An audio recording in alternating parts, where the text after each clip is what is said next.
¿Es en serio? ¿Schopenhauer en 5 minutos? Bueno, haré mi mejor esfuerzo.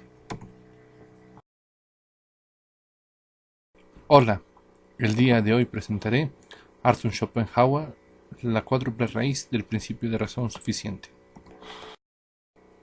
Para la actual presentación, además del material proporcionado para el curso, me estaré basando en los libros de Lógica Simbólica para Todos de Walter Redmond y La cuádruple raíz del principio de razón suficiente de Arthur Schopenhauer en el editorial Trota. Además, como ya es costumbre mía, me estaré basando principalmente en la Enciclopedia de Filosofía de Stanford. En 1813, Arthur Schopenhauer publica su tesis doctoral titulada Sobre la cuádruple raíz del principio de razón suficiente. El principio de razón suficiente fue un principio que fue propuesto desde la filosofía medieval y que encuentra una versión distinta en filósofos como Baruch Spinoza y Gottfried Friedrich Leibniz. En la filosofía kantiana, el principio de razón suficiente tomó un estatus especial a partir de la distinción de fenómeno y nómeno, como veremos más adelante. Pero bueno, ¿qué es el principio de razón suficiente? Yitzhak Malamed y Martin Lin, en la Enciclopedia Filosófica de Stanford, lo definen como un poderoso y controversial principio filosófico que estipula que todo debe tener una razón, causa o motivo. Dicho de otra manera, el principio de razón suficiente es lo que nos permite hacer inferencias, decir que una determinada explicación va a tener algún tipo de motivo o razón.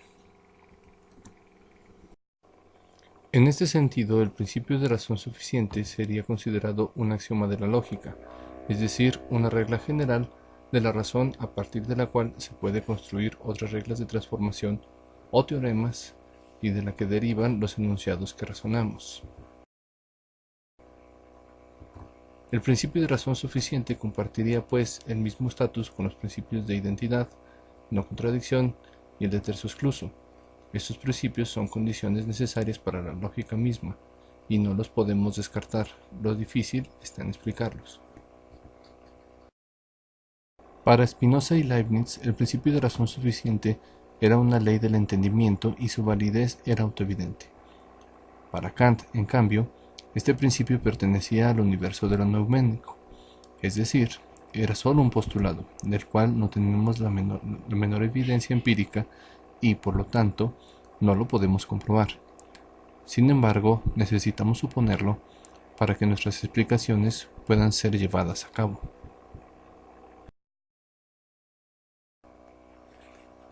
Y es que una de las principales razones por la que esta disertación de Schopenhauer genera cierta sorpresa es porque uno muy bien podría considerar al principio de razón suficiente como autoevidente, sin tener que dar muchas pruebas al respecto, dado que se supone que el principio de razón suficiente es un axioma, como lo son otros principios. Sin embargo, Schopenhauer no solo muestra una raíz del principio de razón suficiente, sino una cuádruple raíz.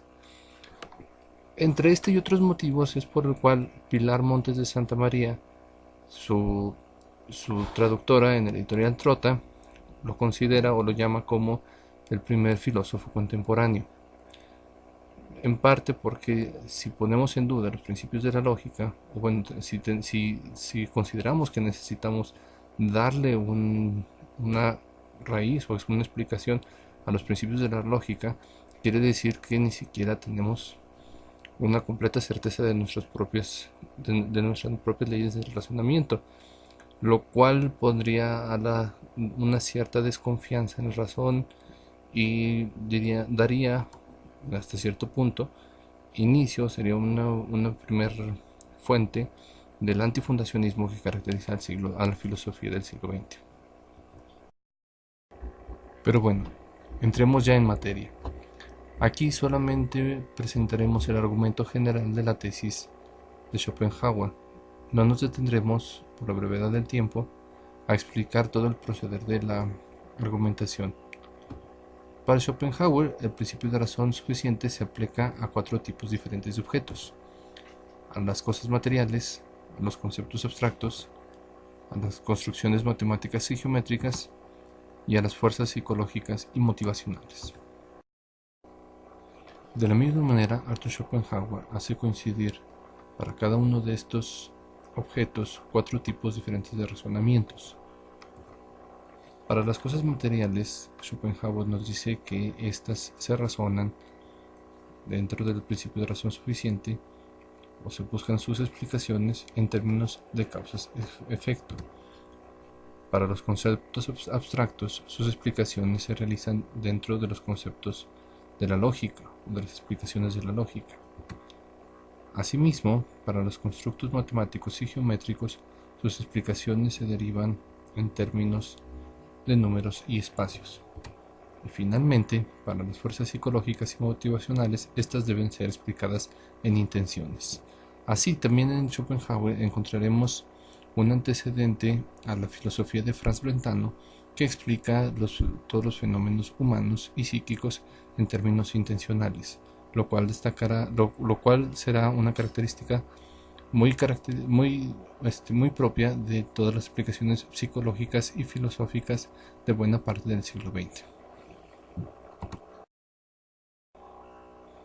Cabe mencionar que este punto de la filosofía de Schopenhauer normalmente no es tan abordada por la mayoría de sus estudiosos, y no lo culpo, porque la mayor parte de su pensamiento más interesante viene a posterioridad,